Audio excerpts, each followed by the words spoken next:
New York City had a way of erasing people, not with violence, not with noise, but with indifference. It erased them with flickering streetlights that never quite reached the sidewalks, with rain that soaked through cheap shoes, with crowds that brushed past without seeing. And Martha Moreno had learned how to survive inside that erasure.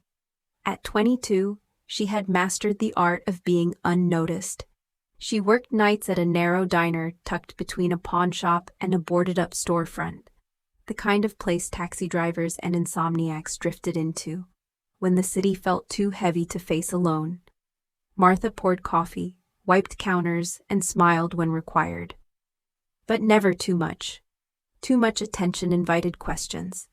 Questions led to interest. Interest led to expectations. She didn't have space for expectations.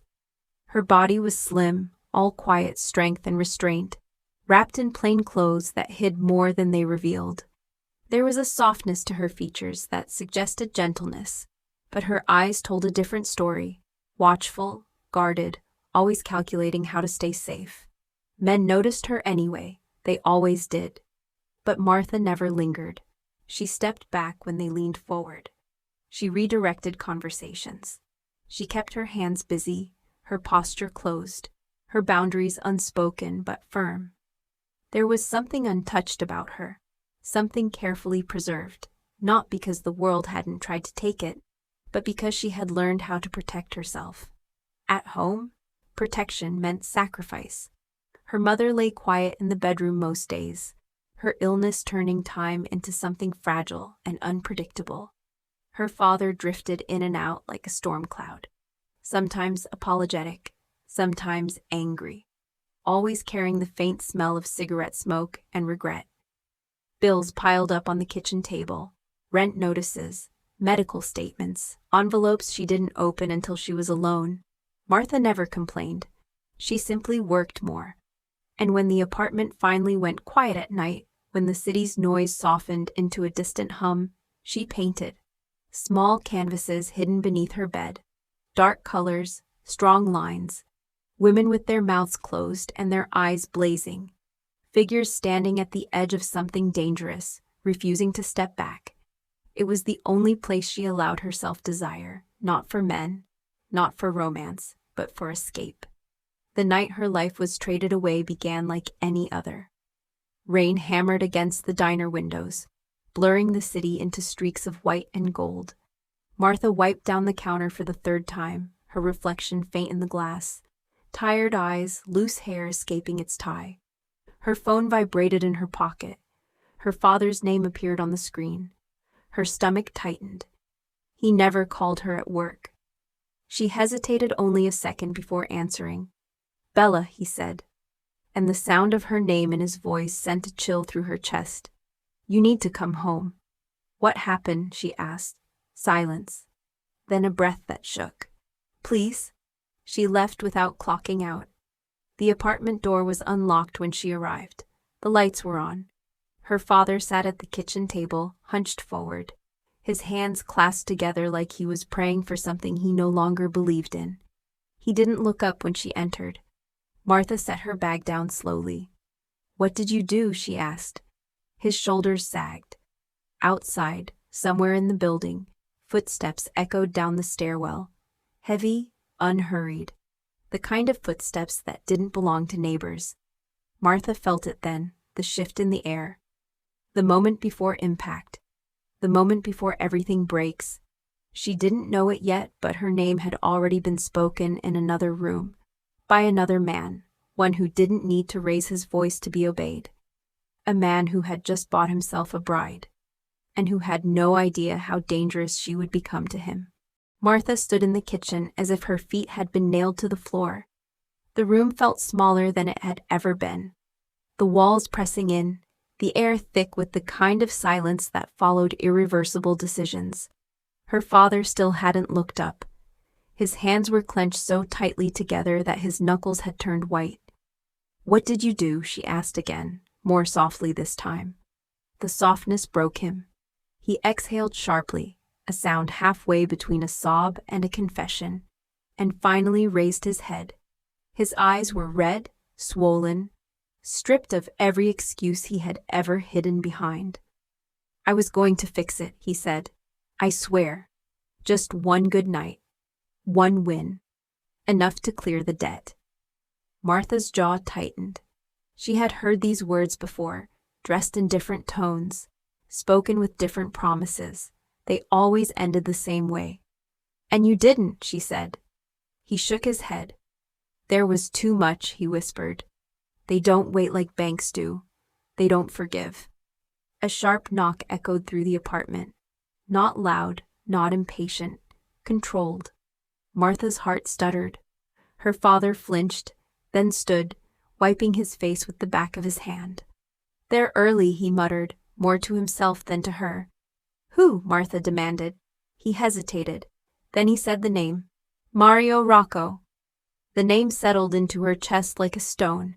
She had heard it before, whispered in the diner, murmured on the news, spoken with awe and fear by men who liked to pretend they weren't afraid of anything. A man who ruled his world with precision and silence. A man who didn't need brutality, because his reputation did the work for him. "What does he want with us?" she asked. Her father closed his eyes. "He wanted the debt cleared," he said. "The house spared, protection." Her breath came shallow. "And something in return." Martha felt cold bloom beneath her skin. The knock came again, followed by the quiet sound of the door unlocking. 2 men stepped inside. They were dressed simply, dark coats, no visible weapons, but they carried themselves with the ease of men who had never needed permission. Their eyes moved through the apartment, cataloging everything, including her. Martha straightened instinctively, her spine stiff, her chin lifting in defiance she didn't yet understand. One of the men spoke. "Time." Her father swallowed hard. "She's untouched," he said suddenly, his voice cracking. "Pure. I raised her right. She's never—" Martha turned to him slowly. The words hit her like a slap. "What did you just say?" she asked. He couldn't meet her eyes. The second man glanced at her, interest flickering briefly before disappearing behind professional indifference. "She's young," her father continued desperately. "Smart. She'll be a good wife, a good symbol." He agreed it would settle everything. The world tilted. "You sold me," Martha said. Her voice was steady, which surprised her. Inside, something was splintering, something fragile she had guarded her entire life. Not her body, her choice. Her father reached for her, but she stepped back. "I did it to save you," he cried. "To save us." "No," she said quietly. "You did it to save yourself." One of the men cleared his throat.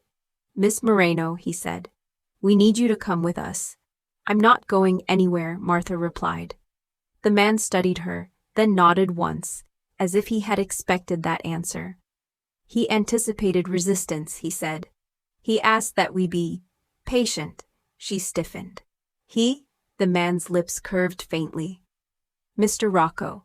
Her pulse thundered. She had imagined him already, brutal, coarse, cruel. A monster who would take what he had bought without hesitation. And yet, somewhere deep in her chest, a different fear stirred. What if he didn't? What if the danger wasn't force, but control? They gave her time to pack a small bag. She moved through her room in a daze, fingers brushing over her hidden canvases, her worn clothes, the life she had built in fragments. When she stepped back into the living room, her father was crying openly. "I'm sorry," he whispered.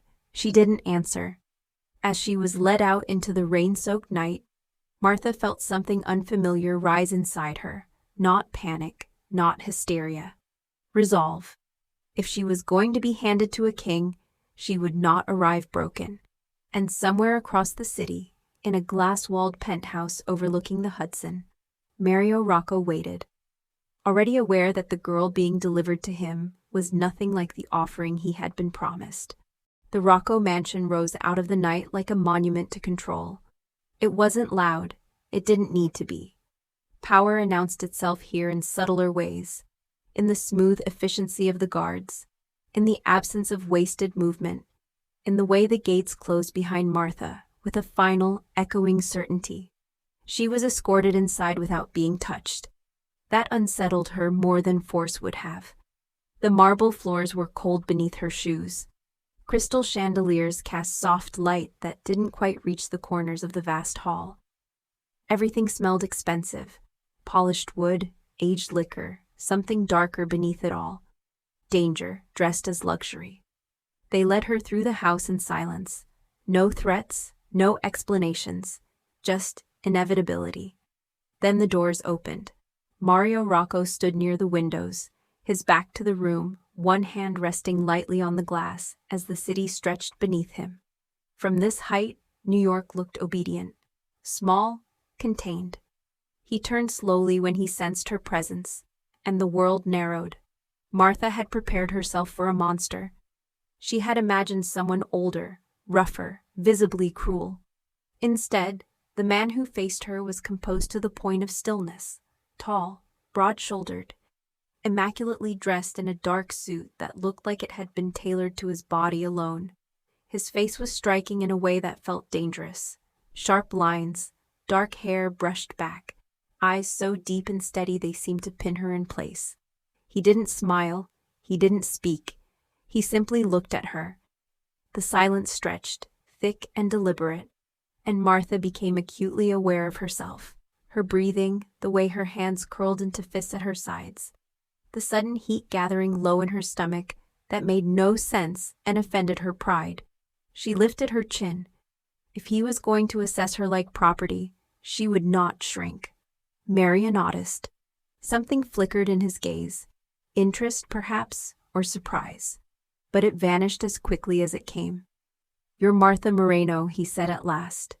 His voice was calm, controlled. Not loud, yet it carried effortlessly across the room, wrapping around her like something solid. "Yes." He took a step closer, just one. The air between them tightened.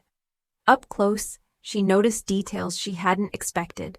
The faint scar along his knuckle, the subtle tension in his jaw, the way his eyes didn't roam her body but held her face instead, as if trying to read something written beneath her skin.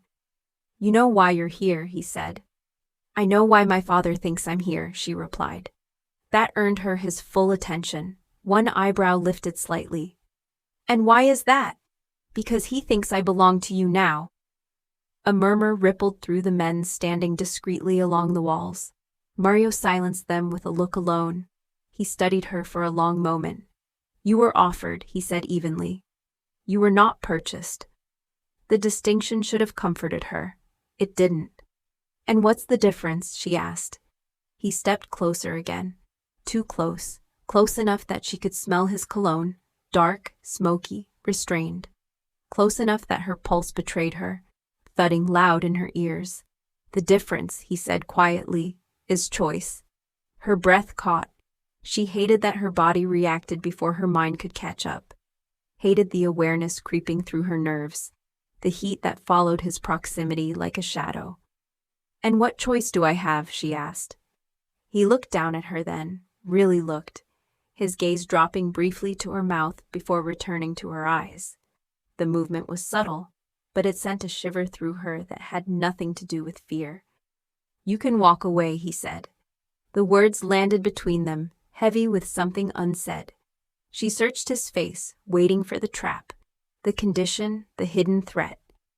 "And my family?" she asked. His jaw tightened almost imperceptibly. "That," he said, "is the cost." The honesty startled her. "You expect me to marry you," she said. "Yes." "And if I refuse?" His gaze held hers, unflinching. "Then you will leave this house alive," he said, "and the world outside will not be kind to you." It wasn't a threat, it was a fact. Martha swallowed. She should have been furious, terrified, broken. Instead, something else stirred beneath her fear. An awareness that unsettled her far more deeply. He wasn't forcing her, he was waiting. And waiting, she realized, could be far more dangerous. Because as she stood there, locked in his gaze, Martha felt the first crack in her certainty. Not because she wanted him, but because some traitorous part of her wanted to know what it would feel like if he ever stopped holding back. Martha expected the mansion to swallow her whole. Instead, it watched her. From the moment she agreed to stay, agreed because Mario had insisted on calling it that, she became aware of eyes everywhere. Not leering, not predatory, observant, measuring. She was given a room on the east wing, larger than her entire apartment, furnished in pale tones that felt deliberately neutral, as if no one had wanted to leave fingerprints on her life yet. Fresh clothes appeared in the wardrobe, expensive, elegant, untouched. She didn't wear them, she kept her own clothes on, as if fabric could remind her who she had been before this place decided who she would become. Maria did not visit her that first night, or the next.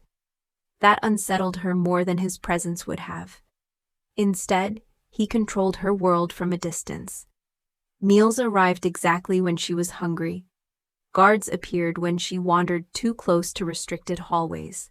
Doors opened for her before she reached them. He was everywhere, without ever being seen. When she finally encountered him again, it was by accident. She had wandered into the library late one evening, drawn by the scent of old books and quiet. Floor-to-ceiling shelves wrapped the room in shadow and warmth. She ran her fingers along the spines, breathing for the first time since she'd arrived. Then she sensed him. Mario stood near the far shelves, jacket discarded, sleeves rolled up, his attention focused on a document spread across the table. He hadn't heard her enter. For a moment, Martha simply watched him. Without the suit, without the armor of formality, he looked different. Less like a king, more like a man carrying too much weight. He turned suddenly. Their eyes met. The silence snapped tight. "I didn't realize this room was occupied," she said. "It wasn't," he replied. He straightened, but didn't step away.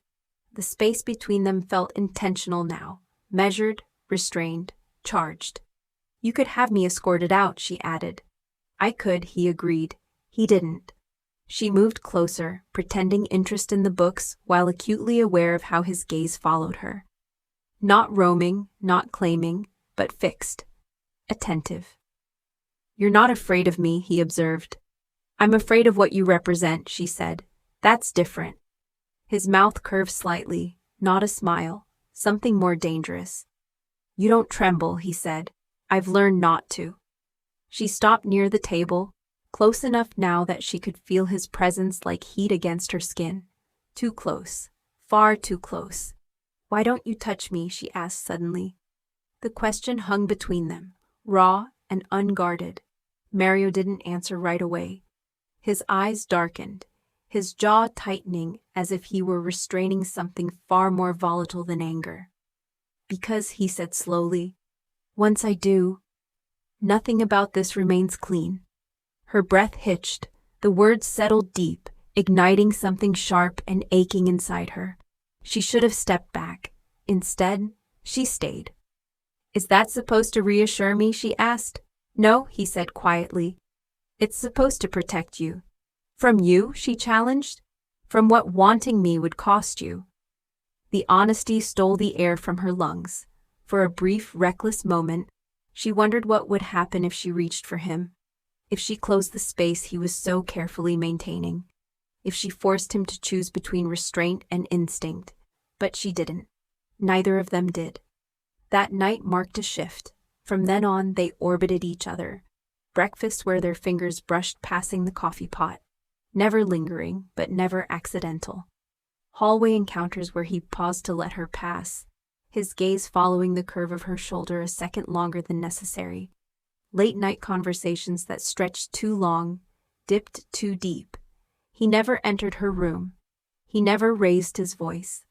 And yet, Martha found herself thinking about him constantly. About the way he watched her like she mattered. About the discipline it must take for a man like him to deny himself anything, especially her. It frightened her, because restraint felt intimate, more intimate than touch. And every day the wedding drew closer, the air between them thickened with everything they refused to say aloud. By the time Martha lay awake in her bed at night, staring at the ceiling, her body was no longer the only thing untouched. Her resolve was beginning to fray, and Mario Rocco, a man who had taken cities and broken empires, lay awake in another wing of the mansion, aching for a woman he refused to claim. The first time Martha truly understood how dangerous Alessandro's restraint was, it was not because of what he did. It was because of what he almost did. The night began with shouting. Not in the mansion itself. Mario did not allow chaos inside his walls, but echoing faintly from the security monitors in his private office. One of the guards had made a mistake, a small one, the kind that cost money, territory, and sometimes lives. Martha heard the raised voices from the corridor and froze. Instinct told her to retreat, to stay invisible, but curiosity and something else, something reckless, pulled her forward. She reached the open doorway just as Mario slammed his palm against the desk. The sound was sharp, final. The room went silent. The men inside straightened immediately, fear rippling through them like electricity. Mario stood rigid, his back to Martha, shoulders tight beneath his shirt, jaw clenched so hard she could see the muscle jump. "Get out," he said. They didn't hesitate. The door closed behind them, sealing Martha inside the room with him. He exhaled slowly, then turned, and stopped when he saw her. For a heartbeat, neither of them moved. "You shouldn't be here," he said. His voice was calm again, too calm. "I heard yelling," she replied. "I wanted to make sure." "That you're safe?" he finished. She nodded. His gaze softened for half a second.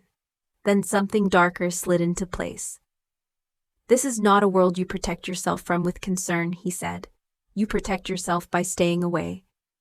She took a step closer anyway. "You protect me," she said quietly. He laughed once, low, humorless. "That's exactly the problem."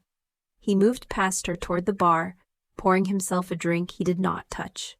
Martha watched the tension in his movements, the way control clung to him like a second skin. "You don't yell," she observed, "even when you're angry." "I don't lose control," he corrected. She swallowed. "And with me?" His hand tightened around the glass. "With you," he said slowly, "I am constantly aware of it." The honesty made her breath hitch. She crossed the room, stopping an arm's length away, close enough that she could feel the heat of him, the pull of something electric between them.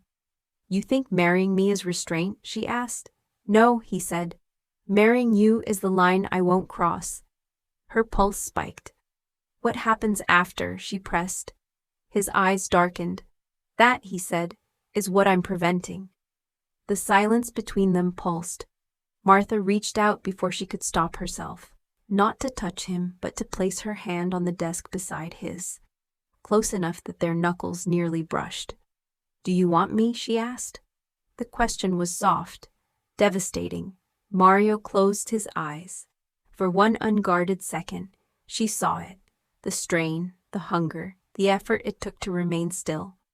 "Yes," he said. The word was quiet, absolute. Her breath shuddered. "Then why does it feel like you're pushing me away?" she whispered. His eyes snapped open. "Because if I don't, I will ruin you." The words stayed trapped behind his teeth. Instead, he stepped closer, too close. Close enough that the air between them felt charged, vibrating with everything unsaid. Martha's body reacted instinctively, her breath shallow, her awareness sharpened to every inch of space between them. His hand lifted, stopped, hovered near her cheek. The moment stretched, fragile, aching, unbearable. If he touched her now, she knew she would let him do anything, and he knew it too. With a sharp breath, Mario dropped his hand and stepped back abruptly, turning away as if the sight of her was too much. "Go to bed," he said, voice rougher than she had ever heard it. "Before I forget why I shouldn't." She didn't move. "Alessandro." He froze at the sound of his name on her lips. "I am not fragile," she said. "I'm choosing to stay." He turned back slowly, his expression torn between desire and discipline. "And I am choosing not to take what you don't yet understand," he replied. Their eyes locked. Something irrevocable shifted. Martha left the room on unsteady legs, her body humming, her heart racing. Not from fear, but from the knowledge that she was no longer alone in wanting. And Mario Rocco stood in the quiet office long after she was gone, staring at the place where she had stood, realizing that the most dangerous thing he had ever let into his life was not an enemy. It was a woman who made him want to break his own rules. The mansion felt different in the days leading up to the wedding. It wasn't louder, it wasn't suddenly warmer or brighter, it was sharper. Every glance felt heavier, every step across polished floors more significant. Guards moved with precision, but their presence no longer defined the tension. Mario did. Always Alessandro. Martha could feel it everywhere, in the way doors opened for her without a touch, in the soft echo of his voice when he gave orders to the staff, in the heat that pooled low in her stomach every time she caught sight of him. She was learning that desire was not measured by contact alone. It could grow in the pause between words, in the brush of a shadow when he passed, in the weight of being seen and understood without permission. The wedding itself was a looming inevitability. Invitations sent, rings polished, garments pressed. Yet Mario refused to discuss the ceremony with her beyond the most practical necessities. His restraint was maddening, his attention selective. One glance, one brief acknowledgement, and her body would betray her, heartbeat racing, skin flushed, thoughts scattering. She found herself watching him as much as he watched her. From the library where she lingered among the books pretending to read, to the dining hall, where the city's lights glimmered through floor-to-ceiling windows, she could sense his presence before she saw him, like gravity, unavoidable, necessary. "Martha," he said one evening, appearing silently behind her in the library, "you have company." It was a subtle threat disguised as information. One of the associates she had never met was waiting. She nodded and prepared to leave. "Stay," he added, a low warning in his voice. Her pulse quickened. Stay? That single word carried more weight than any threat. She hesitated. She should have obeyed. She should have walked away. But the draw to him was magnetic, irrepressible, undeniable. Mario stepped closer, not too close, close enough that she felt the heat of him, the silent promise in the curve of his shoulders, the almost imperceptible tension in his stance. "You know why I do this," he said. Voice softer now, carefully modulated, yet loaded with every emotion he refused to allow himself.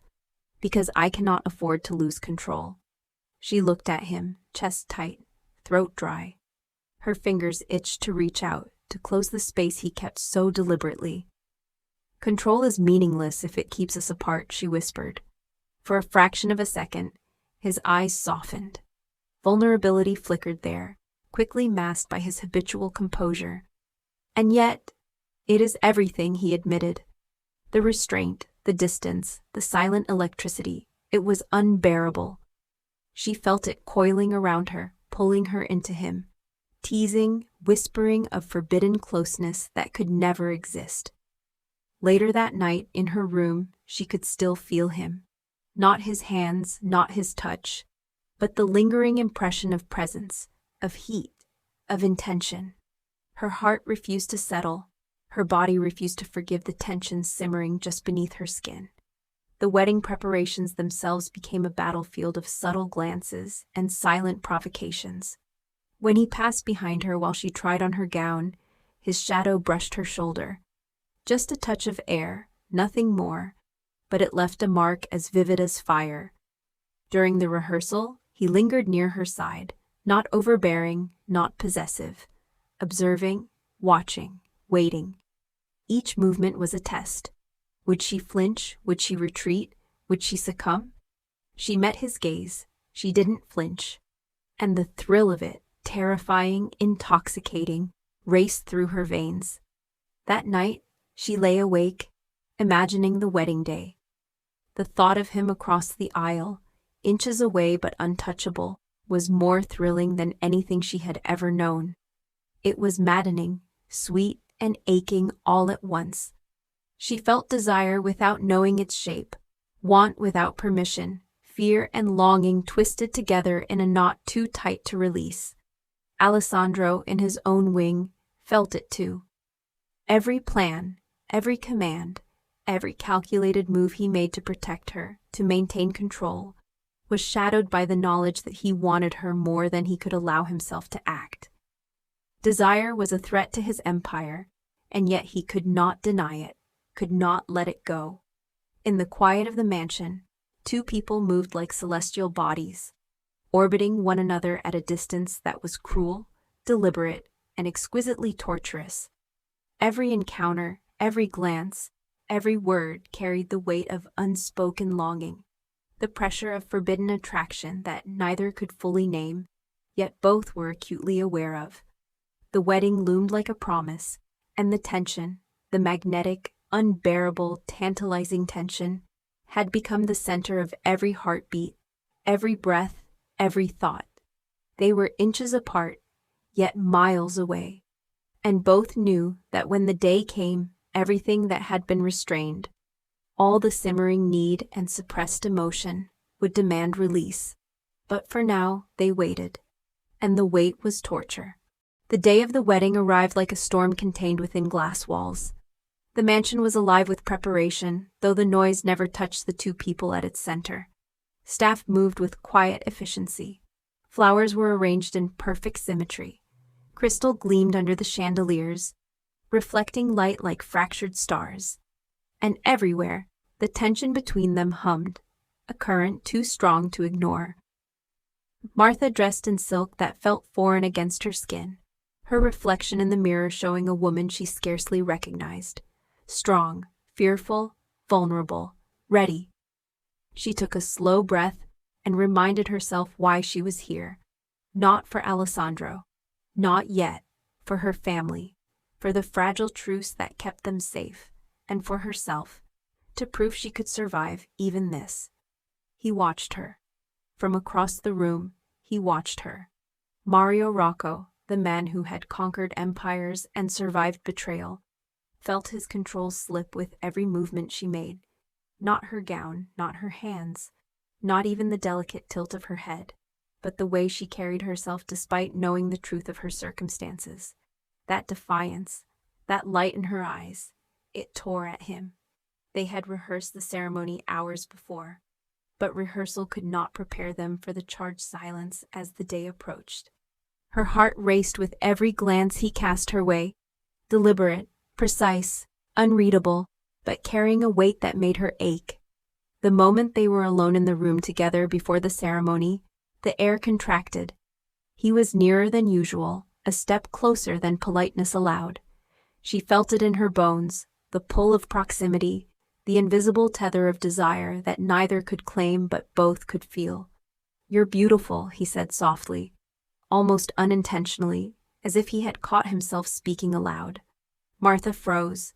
She didn't respond, not because she was unsure how, but because to respond would break something delicate. To nod, to speak, to allow him to see her trembling would unravel every carefully maintained restraint. And yet, the words ignited her. She began, then stopped. Words were useless in the gravity of him. He stepped back slightly, the tiniest acknowledgement of self-restraint, and gestured toward the door. "Shall we?" Her pulse thundered. Every step toward the ceremony felt like walking on fire. The hall stretched long and wide, but every eye was irrelevant.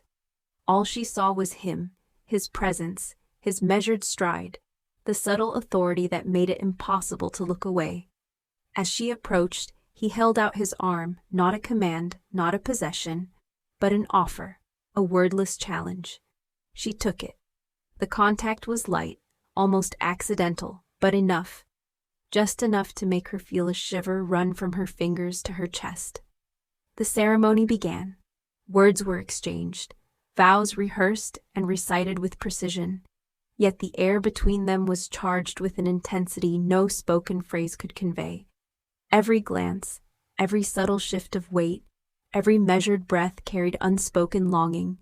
He watched her carefully, noting the way her hands trembled slightly as she adjusted her dress, the way her eyes met his and darted away, the way she carried herself with defiance beneath the silk and lace. And she noticed him. She always noticed him. The way his jaw tensed with effort, the controlled cadence of his movements, the small details he never allowed anyone else to see, the ones that made him human and dangerously desirable.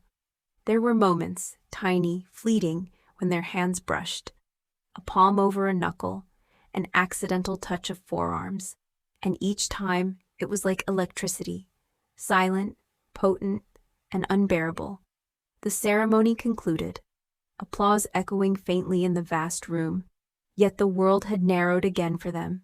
They were not husband and wife yet, not in feeling, not in desire, but Maria watched her as if the world outside did not exist. And Martha felt it, every restrained heartbeat, every tension-laden glance, every stolen breath between them was a promise, a warning. The danger wasn't outside these walls, it was inside. The danger was the tension, the anticipation, the fact that they could not touch, could not speak fully, could not act on the hunger that simmered just beneath the surface.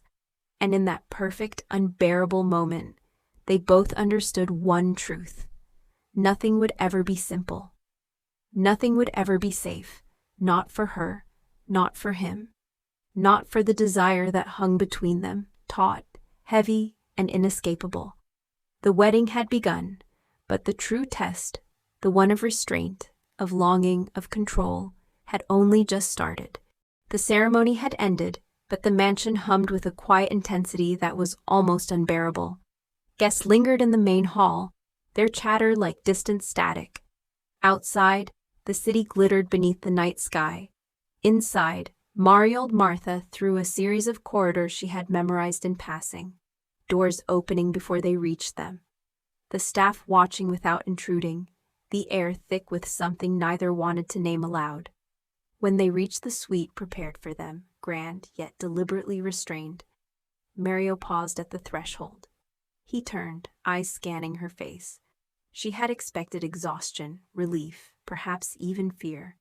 Instead, she saw him notice every detail, the way her hair fell, a single strand brushing her cheek, the tension in her shoulders, barely contained, the subtle tremble in her hands that she did not even try to hide. "You're still standing," he observed, his voice low, not a question, but a statement of astonishment. "I had to," she replied quietly, "for them, for my family." He studied her, slowly, deliberately, his gaze tracing lines she didn't know existed in her own body. The heat in his eyes made her shiver.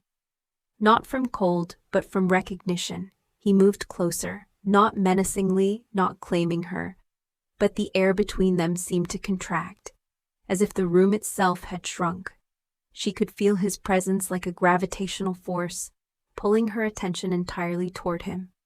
"You don't need to justify yourself," he said. "Not to me, not tonight." His words should have reassured her. Instead, they ignited something dangerous inside her. Desire that had been simmering for days, weeks, months, now coiled, ready to strike, restrained only by their mutual self-control. Martha stepped back slightly, though her gaze did not leave his. "And what about you?" she asked. "Do you need to justify yourself?" Alessandro's lips curved in a faint, almost imperceptible smile. "I am accustomed to control," he said. "But even I am not immune to the consequences of proximity." She swallowed.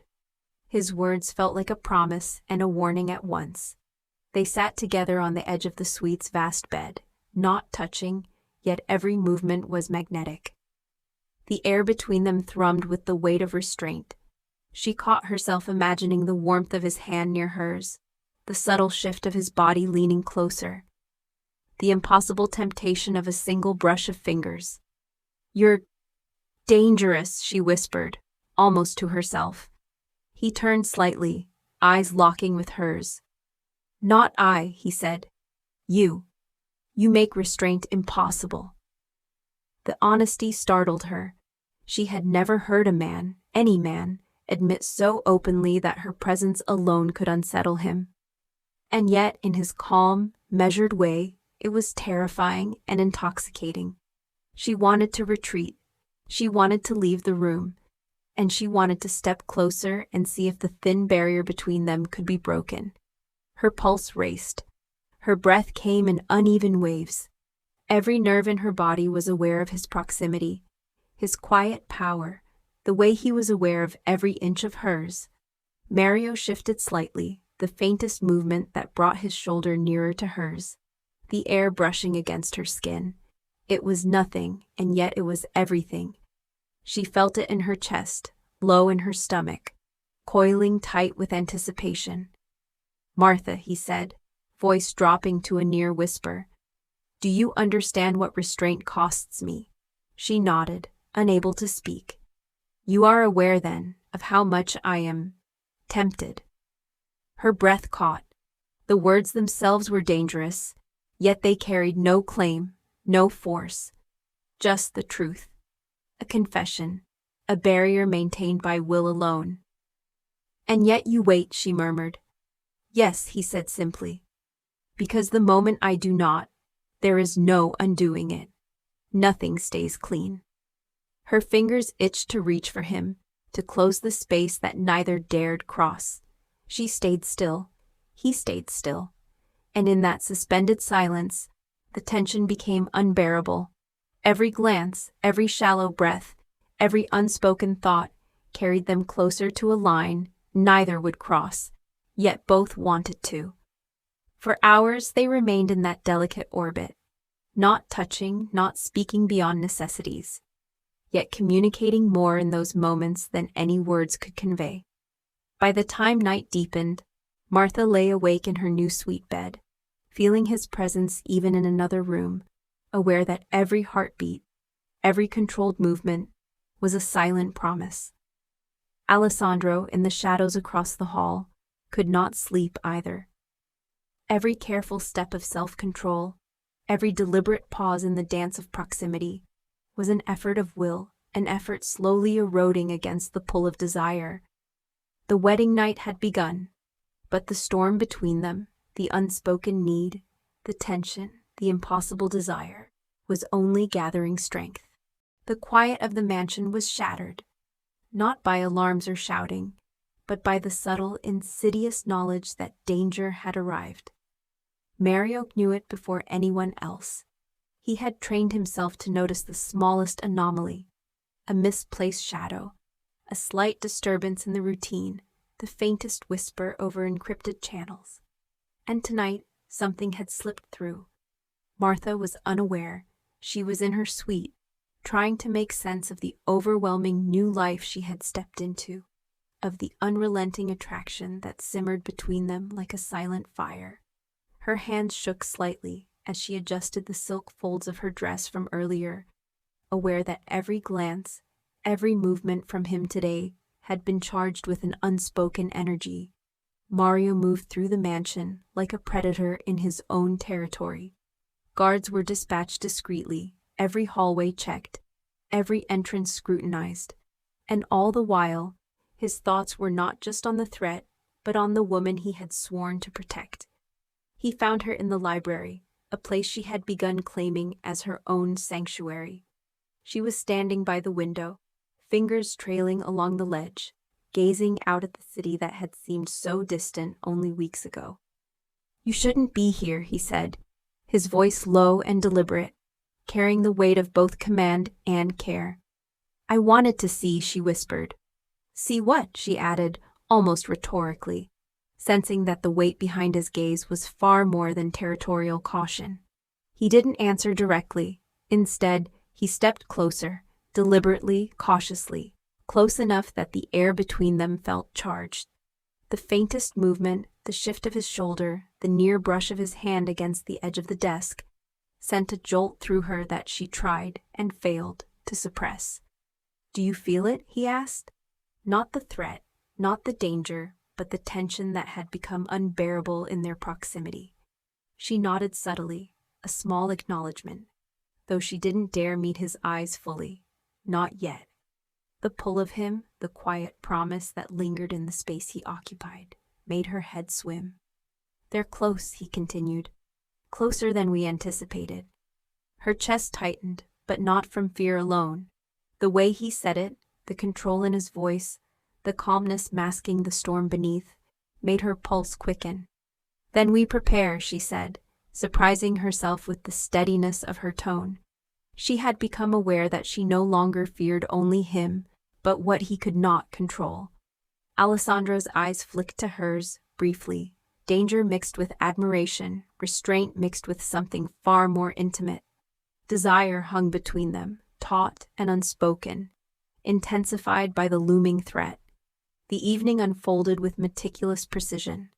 Guards moved with silent efficiency, corridors were patrolled with care, and Mario remained close to her side, not touching, yet asserting his presence in every measured step, in every shadow that bent toward her. At one point, her hand brushed against his arm, not accidental, but a fleeting, almost imperceptible contact that made both of them pause. The tension in that single moment was electrifying. He did not withdraw, but neither did he act. Control, discipline, and desire waged war in the space of inches. "They won't harm you," he said finally, his voice softer, nearly intimate. "Not while I'm here." The words were a balm and a provocation. She felt the heat of them, and the heat of him, and the impossible magnetic pull that had been growing since their first meeting. Hours later, when the immediate threat had been contained, Mario remained near, not hovering, not commanding, but present, watching, protecting. Every gesture, every small movement, every deliberate restraint screamed of the tension that neither could fully release. Martha's gaze lingered on him more than it had before. She noticed the subtle twitch of his jaw, the way his eyes softened for the briefest fraction of a second when he thought she wasn't looking. She realized, with startling clarity, that she wanted to be noticed, truly seen, by him, even as she understood the peril of it. And Alessandro, for his part, knew that his control was fraying. Every step he took, every calculated pause, every deliberate restraint came at a cost. The closer she was, the more his desire threatened to overwhelm his discipline. He wanted her not just as a possession, but as a woman who had proven, in small, deliberate ways, that she could match him in will, in spirit, and in fire. The mansion, for all its opulence, became a crucible.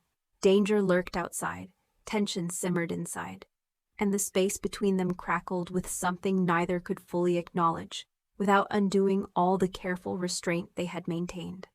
For the first time, Martha realized that danger was not what thrilled or terrified her the most. It was him. And for Alessandro, every measure of control he had relied upon for decades was being challenged by a woman who refused to break, and yet made him ache to claim her in every silent, forbidden, and impossible way. The night had deepened into something almost sacred. The mansion was quiet, eerily quiet, except for the faint hum of city lights beyond the tall windows. Shadows stretched along the walls, long and deliberate, like silent witnesses to everything that had passed and everything that remained unspoken. Martha moved through the halls with careful steps, her hands pressed lightly against the smooth wood of the banister. Every creak of the floor under her feet felt amplified in the silence. Her thoughts were a storm: danger, desire, defiance, fear, and the unrelenting pull toward the man who had become the center of her existence. Mario appeared from the shadows, as if summoned by the rhythm of her heartbeat. He did not announce himself. He did not speak. He simply watched. For a long moment, neither of them moved. "You're awake," he observed finally, his voice calm but carrying an intensity that made her chest tighten. "I couldn't sleep," she admitted. "Not with everything." "Everything," he repeated, stepping closer. The air between them contracted.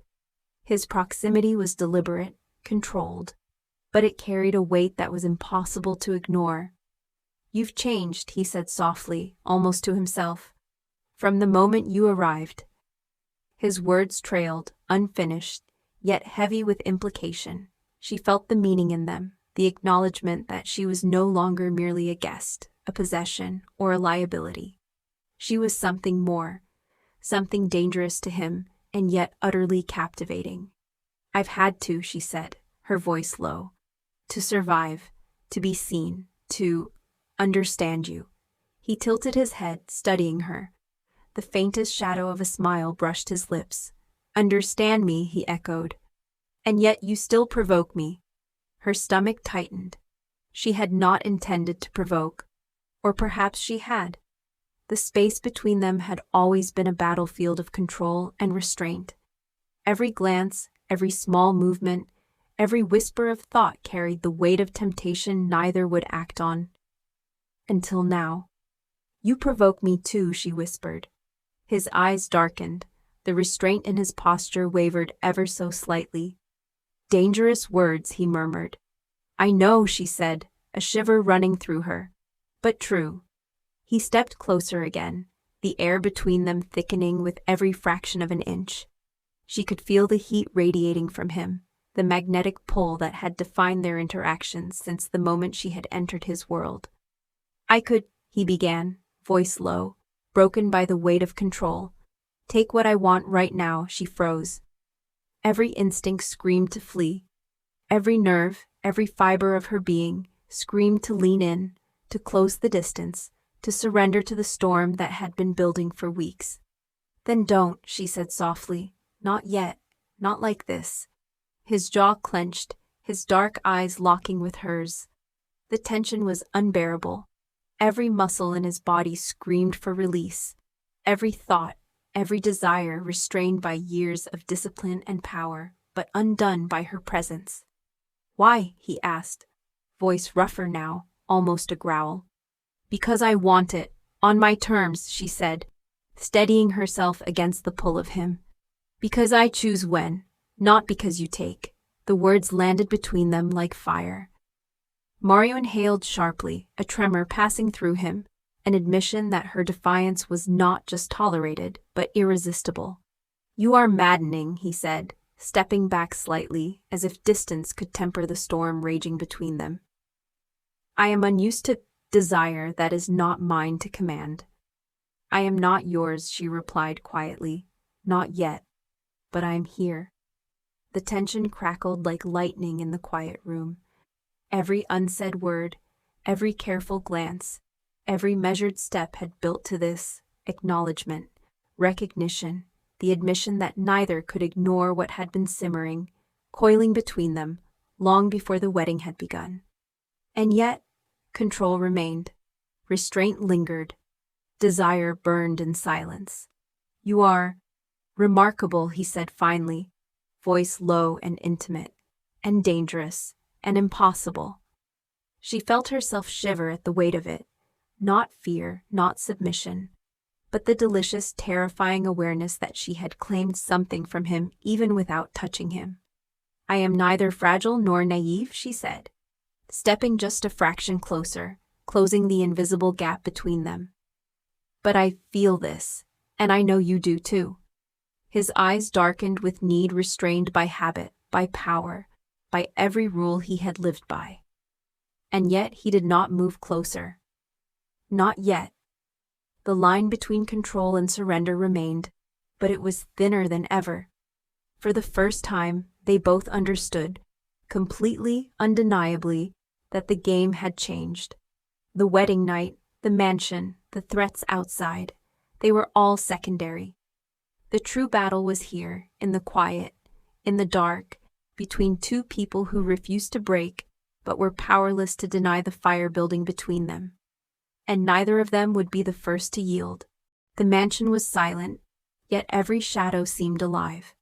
Every flicker of candlelight, every ripple in the velvet curtains, felt deliberate, as if the house itself had become a witness to what was about to unfold. Martha moved through the halls with a strange mixture of purpose and hesitation. Each step brought her closer to him, closer to the man who had become the axis of her world, closer to a tension that was nearly unbearable. Mary was waiting in the study, the door slightly ajar, the soft glow of a single lamp casting his sharp features into relief. He did not speak as she entered. He did not move. Yet his presence filled the room so completely that she felt the air between them thicken, almost tangible, almost suffocating. "You're here," he said finally, voice low and deliberate. carrying the weight of command and something far more intimate. I couldn't stay away, she admitted softly, her words trembling with the force of unspoken emotion. He stepped forward, slow, measured. Every movement a careful negotiation between desire and restraint. The air hummed around them, heavy with longing. "You know what this is," he said, his voice rougher now, almost a growl. "You feel it, I feel it. Every glance, every movement, every unspoken thought between us. It has been building for weeks." She nodded, her pulse quickening. Her fingers itched to reach for him, to close the impossible gap that separated them. And yet she didn't. Not yet. She wanted him to want her, to desire her in every way, but she also wanted to control her surrender. He moved closer, just a step, and she could feel the heat radiating from him, the magnetic pull she had tried to deny. Her breath caught, and she felt the stirrings of something electric coil low in her stomach. "You are infuriating," he said, dark eyes locked on hers. "And irresistible, and every rule I have lived by is crumbling because of you." "I know," she whispered. "I didn't come here to be safe. I came here to be seen." His jaw tightened. The control he had maintained for weeks was fraying, threads unraveling under the pressure of her presence. One step closer, one touch, and everything they had restrained would ignite. He inhaled sharply, a tremor passing through him, the kind that betrayed the storm of desire he refused to name. And then deliberately, he stopped. He did not reach for her. He did not claim her, not yet. Her heartbeat thundered in her chest. Her hands trembled slightly at her sides. And still, the air between them pulsed, taut and charged, almost unbearable. "Why don't you touch me?" she asked, her voice soft, a fragile question loaded with defiance and need. "Because," he said, his eyes dark, intense, holding hers with a power that made her knees weak. "Once I do, nothing about this remains clean." Her breath hitched. She wanted him anyway, more than anything. "You think I care about clean?" she whispered, stepping forward despite herself, the distance between them shrinking, inch by deliberate inch. He remained still. The magnetic tension, the impossible restraint, made every nerve in her body come alive. And then, almost imperceptibly, he closed the gap by the smallest fraction, so that the heat of his body brushed hers, so that the gravity between them was undeniable. Her pulse surged, her lips parted, her breath came shallow. She could feel the weight of his desire pressing toward her, restrained only by the faintest thread of self-control. "You're impossible," he murmured, voice low, husky, trembling in a way that betrayed his inner struggle. "I know," she said, almost a whisper, "and so are you." They stood like that, suspended, caught in a moment where desire and restraint waged war. Neither would yield fully, and yet neither could retreat. Every heartbeat, every shallow breath, every unspoken thought charged the room with electricity. At last, Mario stepped back, not because he wanted to, but because he had to. The storm inside him threatened to spill over in ways he was not ready to allow. "I cannot," he said simply, voice tight, strained with the effort of control. "Not yet, not like this." She nodded, though her chest ached. She understood. She felt the same restraint pulling at her, the same impossibility of surrendering too soon, too quickly, to the fire between them. And yet, even as they remained apart, the tension remained, alive, coiled, impossible to ignore. Tonight had changed everything. Tonight had made it clear that neither distance nor decorum could contain what had been building since their first encounter. The mansion seemed to exhale with them. The night was theirs, silent, charged, and impossible, and the storm had only just begun. The suite was quiet, but it felt alive. Every shadow seemed to pulse with the anticipation that had been building for months, every flicker of candlelight reflecting the intensity between them. The world beyond the mansion ceased to exist. Here, in this room, there was only Martha and Alessandro, two forces orbiting each other, tension stretching taut like a bowstring, ready to snap. Martha sat on the edge of the bed, her hands folded neatly in her lap, yet trembling slightly. Every nerve in her body was awake, attuned to the slightest movement, every fraction of a breath he took. She knew he was watching, and she wanted him to. She wanted the gravity of his presence, the heat, the danger, the impossibility of restraint. Mario stood near the window, his silhouette sharp against the moonlight spilling across the floor. He did not speak. He did not move toward her, but she could feel him, the pull, the tension, the storm of desire restrained only by willpower and the faintest hint of decorum. "Do you understand," he said finally, voice low, deliberate, "what it does to me to stand here, to see you, to know I cannot take you fully?" Her breath hitched. "I do," she whispered. "And yet, I want you to." The words were a spark. The air shifted. The space between them seemed charged with electricity. He stepped closer, deliberately, slowly, every inch measured, controlled. But the magnetic pull was undeniable. She could feel the heat radiating from him, the subtle shift of his body toward hers. The impossibility of restraint now weighed against the inevitability of desire. He stopped just short of touching her. She could feel the tension in his hands, the slight tremor in his jaw, the way his dark eyes studied her as if memorizing every detail, every inch, every heartbeat. "You are maddening," he murmured, voice rough, husky, betraying the struggle beneath his control. "Every glance, every breath, it is unbearable." "I know," she whispered, heart pounding, "and yet I cannot stop myself either." He exhaled slowly, stepping closer, the distance now almost nothing. The air around them seemed to compress, every movement laden with intent. She could feel the pull, the magnetic inevitability of connection, the coiling energy that had been restrained for weeks. "Tell me you want this," he said, voice low, nearly breaking, the restraint fraying at the edges. "I do," she breathed, "but I want it with me choosing, not because you take." His lips curved into the faintest, almost imperceptible smile, a concession, an acknowledgement of her defiance, her strength, her irresistible pull. The tension in the room was unbearable, each second stretching infinitely. He leaned closer, and she could feel the warmth of his body, the quiet gravity, the barely restrained desire. His hand hovered near hers, the brush of air between them enough to send shivers down her spine. "You are impossible," he whispered, dark eyes locking with hers. "And yet, I cannot resist you any longer." Her breath caught. She had waited, restrained herself, but the magnetic pull was irresistible.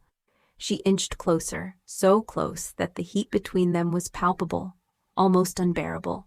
"I want you," she admitted, voice trembling with desire and vulnerability. "But I want this to be ours, not taken in haste." Alessandro's control snapped, just slightly, enough for the tiniest deliberate touch.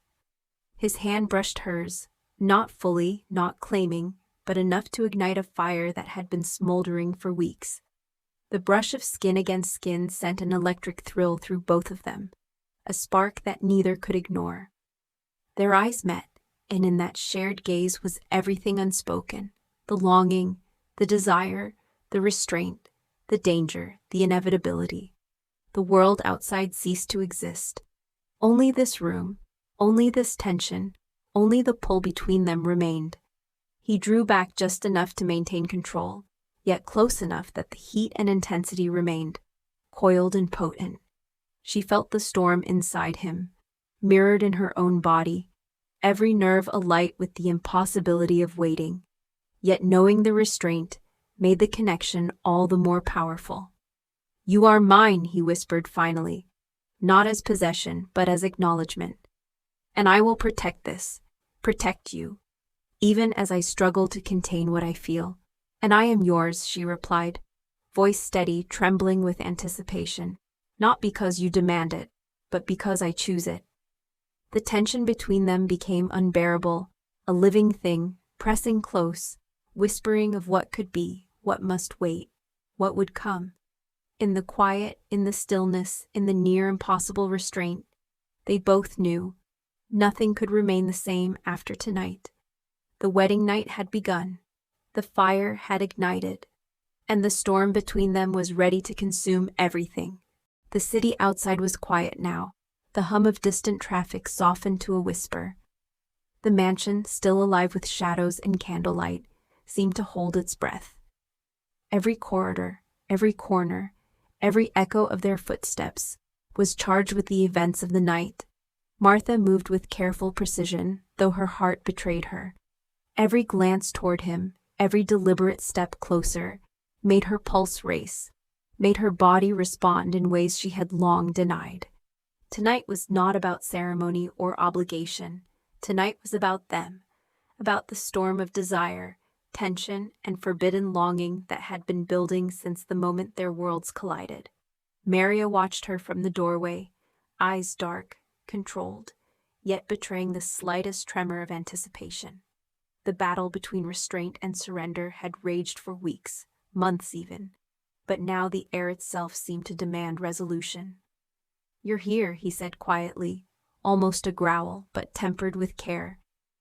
"And I can't ignore this anymore." She approached, deliberately, slowly, her steps measured yet full of intent. The pull between them was irresistible, magnetic, nearly unbearable. "I know," she said softly. "Neither of us can pretend we don't feel it." He stepped closer, close enough that the heat of his body brushed against hers, close enough that the scent of him, sandalwood, smoke, and something uniquely Alessandro filled her senses. The distance they had maintained, the restraint they had both clung to, vanished in the tension-filled air. "You are mine," he whispered. A statement, not a claim.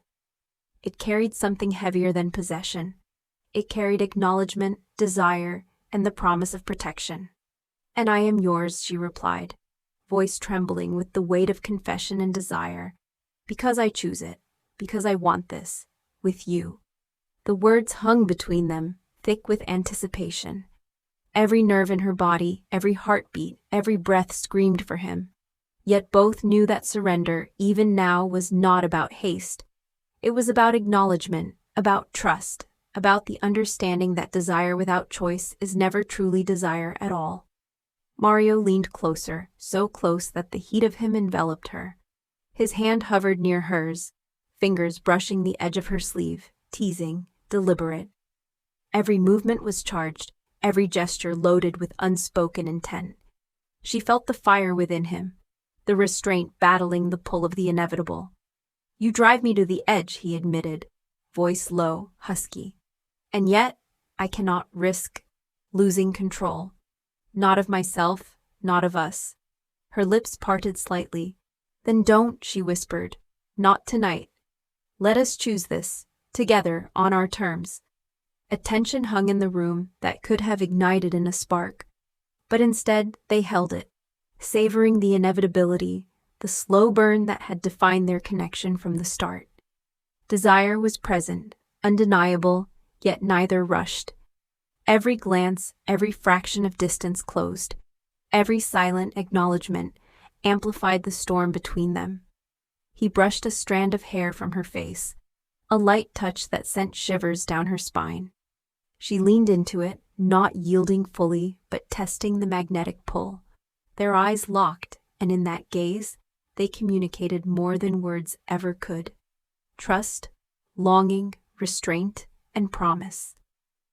"I've never wanted anyone like this," he murmured, voice low, intense, controlled only by willpower and the fragile thread of patience he had clung to for weeks. "Nor I," she admitted, voice soft but steady. "And yet, here we are." For a long moment they simply stood, suspended in the tension, the unspoken electricity, the storm that neither could deny. Outside, the world went on. Inside, time seemed to stretch and contract, defined by the magnetic pull of two hearts caught between restraint and surrender. Finally, Mario exhaled, slowly, deliberately, not a retreat, not a yield, but an acknowledgement. He extended his hand, fingers trembling slightly, not with weakness but with anticipation, desire, and the restraint of a man unaccustomed to giving in. Martha placed her hand in his, the warmth of contact enough to ignite the coiled tension, enough to confirm everything they had both felt, but never named aloud. The world narrowed to the two of them, to the quiet intimacy, to the shared understanding that desire could wait, but would not be denied forever. The mansion was still, the night held its breath, and in the quiet, suspended moment, two souls who had collided in violence, fate, and destiny finally acknowledged the truth. They were bound, by choice, by desire, by the unbreakable pull of hearts that refused to be tamed. The wedding night had arrived, but the real beginning, the storm of passion, the slow burn of desire, the dance of restraint and surrender, was only just beginning. And for Mario and Martha, the promise of what was to come was infinite, electric, and entirely theirs. Thank you so much for watching. If this story touched your heart, please don't forget to like, subscribe, and turn on notifications. Your support helps me bring you even more emotional, heartwarming stories filled with love, tension, and unforgettable moments. Stay tuned. More beautiful stories are on the way.